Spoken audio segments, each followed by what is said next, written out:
J'alerte mon avocat. C'est le meilleur à Miami. C'est l'as des avocats.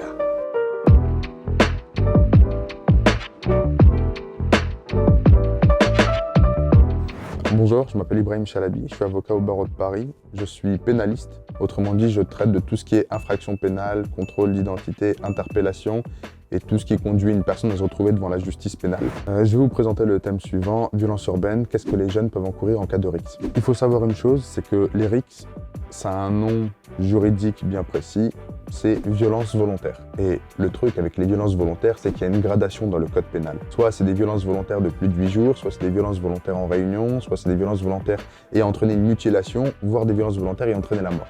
Et tout ça, c'est pas les mêmes risques. Ça peut soit partir de la petite peine d'emprisonnement, jusqu'à, si jamais il y a une mutilation ou si ça entraîne la mort, de la peine de réclusion criminelle. Ça signifie une chose, ça signifie que dans un cas, on peut soit se retrouver devant le tribunal correctionnel et dans l'autre, on peut se retrouver devant la cour d'assises. Comment ça se passe en cas de RICS? C'est que la justice ne fait pas de différence entre qui a causé un petit dommage et qui a causé le gros dommage qui aura causé, admettons, la mort ou une mutilation ou une infirmité permanente.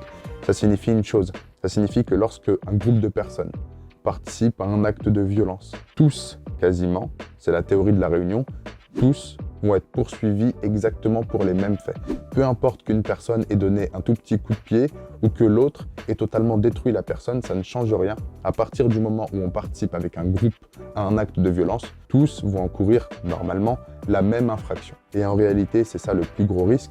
On peut se dire « ouais, mais moi je n'ai rien fait » ou « je n'ai pas fait autant que l'autre ». Peu importe, avec la théorie de la réunion, la justice, ça lui permet de faire englober absolument toutes les personnes dans la même infraction pénale, la plus lourde. Autrement dit, même pour un vulgaire coup de pied, on peut très bien se retrouver, si on a participé avec un groupe pour des actes de violence qui ont entraîné la mort, on peut très bien se retrouver devant la cour d'assises. Qui dit cour d'assises dit généralement instruction, autrement dit convocation devant le juge d'instruction, et très certainement détention provisoire. Autrement dit, même le plus petit des gestes peut avoir la plus grosse des conséquences procédurales.